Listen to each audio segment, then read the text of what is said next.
What's on, ladies and gentlemen? My name's Ross, I like games, and today we need to take a little bit of a look at the most expensive cards from BT7 Next Adventure. We kind of looked at this the other day, but it was right as the set was about to release, and I told you that we didn't have enough information, we didn't have proper prices, so we had a look at the most sought after cards, and the ones that were looking to be the most expensive when we got there.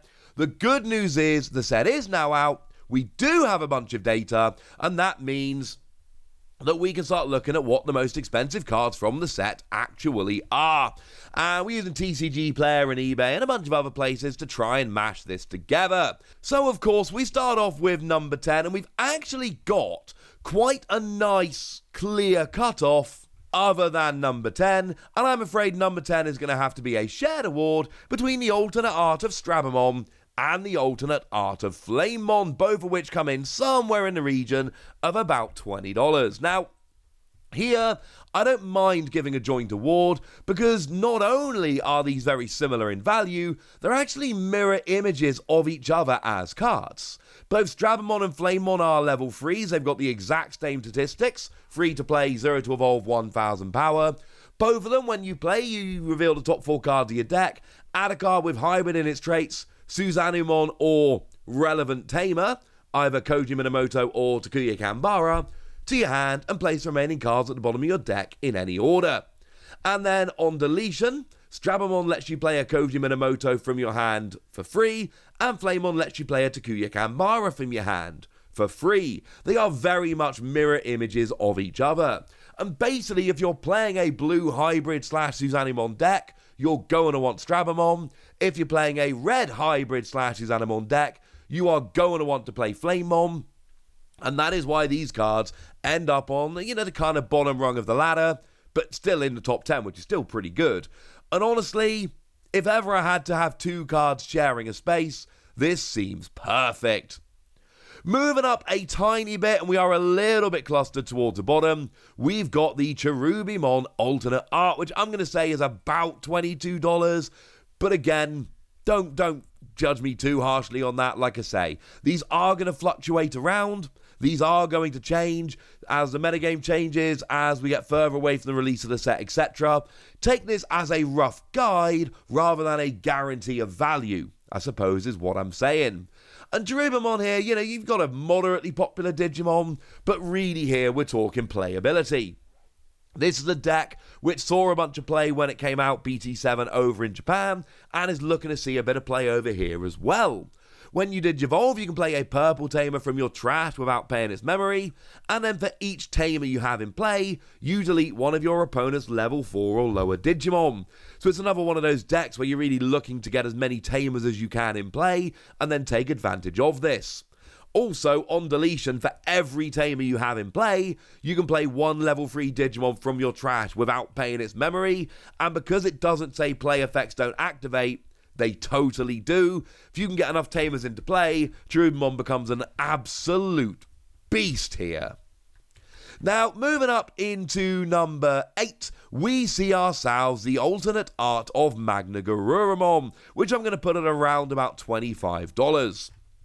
And once again, what we've got here is just a moderately playable card. The whole Garurumon stuff is fairly popular, but we've also just got a good playable card. So, WYRBRIDS, when you Digivolve or attack once per turn, you can return a card with hybrid in its traits from this Digimon's Digivolution cards to your hand, to return one of your opponent's Digimon with the same level to their hand. And then on your turn, once per turn, when an effect adds a card to your hand, you may unsuspend one of your Digimon. So again, we are very much talking about blue hybrid decks here, so it's going to be good with Strabamon, but it's unsuspending, and unsuspending is huge. That means extra attacks, getting rid of extra security. I talk a lot about the fact that, generally speaking, with Digimon, you're trying to figure out how many attacks till you win, and how many attacks till your opponent wins. Well, here, this gives you one more attack. This makes just an absolutely huge deal, and that's why we end up having it on this list. In at number 7, we've got Loosemon Chaos Mode, the regular art. Now, this is a secret rare, of course. Secret rares are quite hard to pull. They're generally around about, you get kind of 2 secret rares or alternate arts per box, so the pull rates are there or thereabouts. Thing is, you've got a secret rare here, and you've got a very playable secret rare at that. Your Lucemon can digivolve into this card in your hand for a cost of 7. For every 10 cards in your trash, reduce the memory cost when playing this card from your hand by 3. So if you can get 20 cards in your trash, this becomes an 8 cost, which is quite good.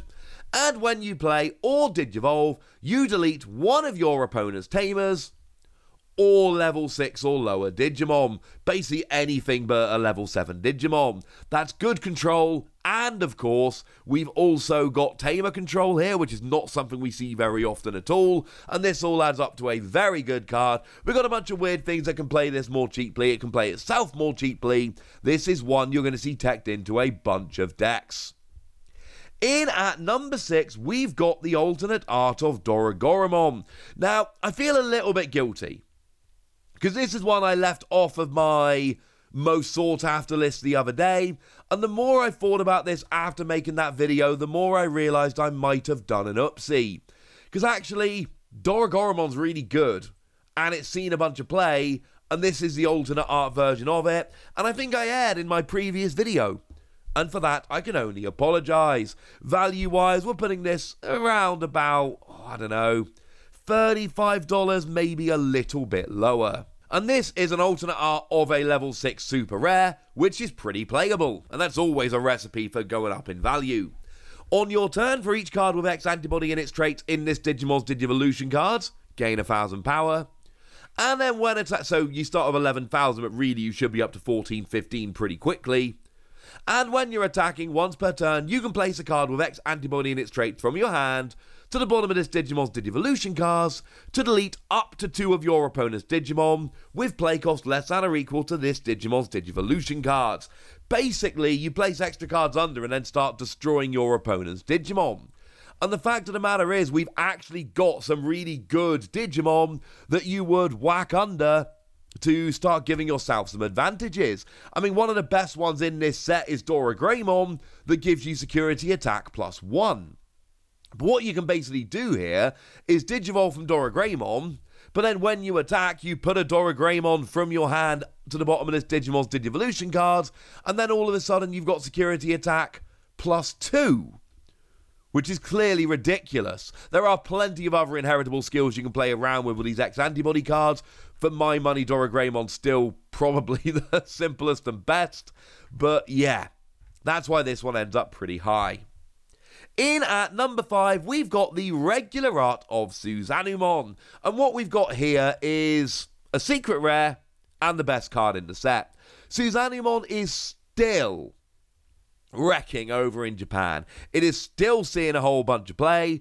It is still doing very, very well. And it is still absolutely making its mark. And the thing is, it's still seeing play and being good after getting a card banned. When the last ban list came down, the only card that actually got banned was Mega Digimon Fusion, because it's a little bit broken. The next time one of your Digimon digivolves from level 6 to level 7 this turn, reduce the memory cost of the Digivolution by 6, but then at the end of the turn you return the Digimon to the bottom of its owner's deck. The thing is, SUSANOODON kind of broke this, because SUSANOODON lets you digivolve from one of your tamers as if the tamer is a level 6. By placing 10 tamer cards and/or cards or hybrid in their traits from your hand and/or trash to the bottom of your deck in any order. So SUSANOODON could digivolve from a tamer as a 1 cost with security attack +2 that deleted one of your opponent's Digimon when it digivolved, and as a 15,000 power Digimon. SUSANOODON with Mega Digimon Fusion was like flat out broken. So it literally went and got that card banned, and it's still good after that. Because it's still got that skill, and it's still got security attack +2, still deletes any Digimon when digivolving, still got 15,000 power, and it can still digivolve from any level 6. So, yeah, this one has earned its place by being amazing. In at number 4, we've got EMPERORGREYDDON, the alternate art of it, which is about $45-ish. Now, this one is very simply the red hybrid decks. Red hybrid decks are building up to EMPERORGREYDDON, and if you're wondering why EMPERORGREYDDON is ending up higher than MagnaGaruramon, it is because the player base as a whole think that red hybrid decks are going to be better than blue hybrid decks, which seems to be happening, honestly. When you Digivolve, you blitz, and that means you can attack even if a turn should go to your opponent. And on your turn, once per turn, when this Digimon is blocked, you unsuspend it and gain 1 memory for each Digivolution card this Digimon has with hybrid in its traits. Yeah, it's one of those you can't block it, but sometimes you have to block it. But when you have to block it, you get unsuspended and gain a whole bunch of memory, so you can just attack again. It's kind of harsh, honestly, ladies and gentlemen. It's kind of harsh. Like, you kind of have to block it twice and give your opponent a whole bunch of memory just to try and slow it down. It can get a little bit silly. Now, in at number 3, we've got Dorugoramon alternate art. This one's trending at about $45 as well. Generally tends a tiny bit higher, but you could flip Dorugoramon and EMPERORGREYDDON around, and I wouldn't be terribly upset. The thing is, this one doesn't make quite as much sense to me at the moment. Now, don't get me wrong, it's got the adorability factor, and the art is, of all the alternate arts we're looking at in this video, as far as I'm concerned, it's clearly the best alternate art. But it's just kind of a starting off card in these X antibody decks. When you play, you reveal the top 3 cards of your deck, you add a card with X antibody in its traits and a Kota Demoto to your hand, and you place the remaining cards at the bottom of your deck in any order.